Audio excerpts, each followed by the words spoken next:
যখন আরশের উপরে আল্লাহ তাআলা রাসূল সাল্লাল্লাহু আলাইহি সাল্লামকে দাঁড় করাইলেন, এইবার আল্লাহ বললেন, বন্ধু কোনানে আনছি জানেন? আপনি জানেন কোথায় আনছি আপনারে?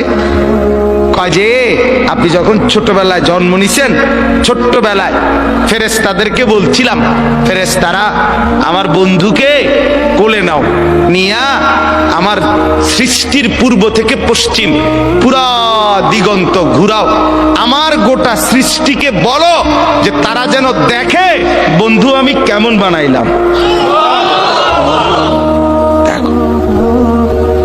এক আসমান দেখো, জমিন দেখো, বন্ধু আমি কেমন বানাইলাম। নাক দেখো, চোখ দেখো, ঠোঁট দেখো, মুখের চাহনি দেখো, চেহারার রং দেখো, চোখের পলক দেখো।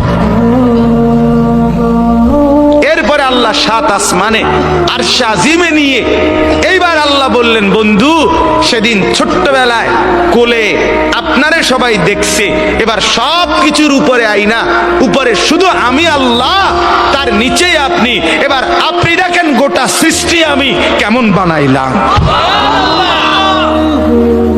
ওই সময় ওরা দেখছে, এখন আপনি দেখেন, আপনি দেখেন। সুবহানাল্লাহ, এত বড় মর্যাদা সম্পন্ন রাসূল, তাকে ছেড়ে দিলেন, তাকে ত্যাগ করলেন। আল্লাহ আমাকেও বুঝ দান করেন, আমাদের প্রত্যেককে বুঝ দান করেন।